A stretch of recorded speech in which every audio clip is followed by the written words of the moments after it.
Peace begins with you and smile. Dear brothers and sisters, I recently had a joke. A man stands in the middle of a war zone, lifts his hands to heaven, and cries out, Lord, send me a sign of peace. Then a white dove flies over his head, but wearing a helmet. Well, sometimes that's exactly how it feels. Even the dove of peace would rather take cover. We live in a time where peace so often slips through our fingers. Terrorism, injustice, division, mistrust. Not only in the wider world, but sometimes right within our families, neighborhoods, even in the church. Like the people in the first reading, we sigh and wonder, where is God? Where is hope? In the book of Isaiah, we hear about a city in ruins, Jerusalem. After the Babylonian exile, nothing was as it had been. Homes were reduced to rubble, families torn apart, people traumatized. Perhaps we can relate with the Second World War, or as in my own case, the Biafran War in Nigeria, my homeland. I have heard stories of people who lost everything, homes, loved ones. All hope were lost, but they trusted in the Lord and rebuilt again. Isaiah says, God comforts his people like a mother comforts her child. Picture that for a moment.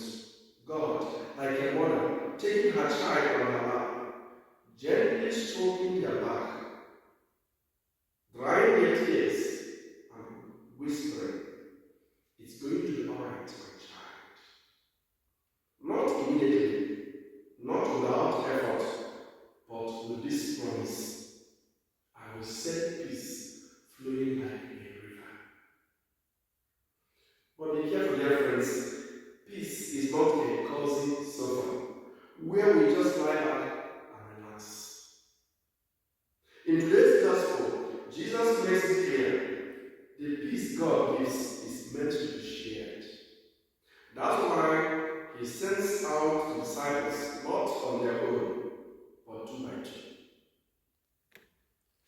So that no one gets the idea to turn the gospel into a one-man show and prioritize the gospel. On what's the first thing they have to say? Not a theological lecture, not a complicated sermon, but something simple. Peace to this house. That's not just something for a welcome mat at our various schools. It's a way of life. Peace to this house.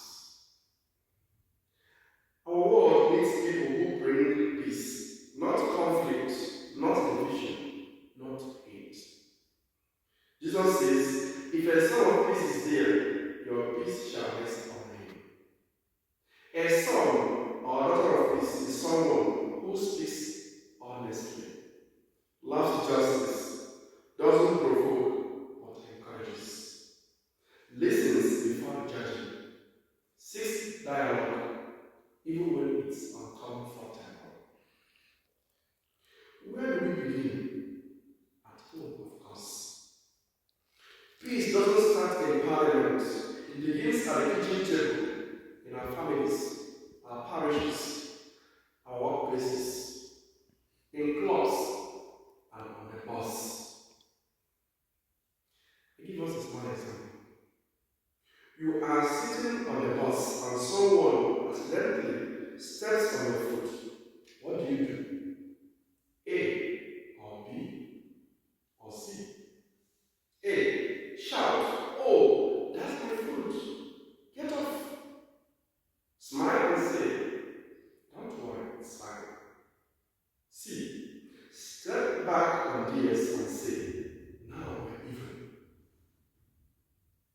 Peacemakers tend to fall into category B. Peace means you and I working together. Jesus sends disciples in pairs. The gospel is not a solo act. It lives through relationship, cooperation, mutual support. But if we as church gossip, divide, or play one group against another, peace cannot take root. God comforts his people back then in Jerusalem and today in your street. God sends his messengers, once the disciples, now you and me. God gives peace, not as fancy wrapping paper, but as a mission. Dear brothers and sisters, let us rise and build a new kind of city. Not from bricks, but from love. Not with concrete, but with reconciliation. Not with swords, but with open hearts. Let us sow peace with words that build up, with actions that unite, with faith that brings. And if today you meet someone who is sad, angry, or distracted,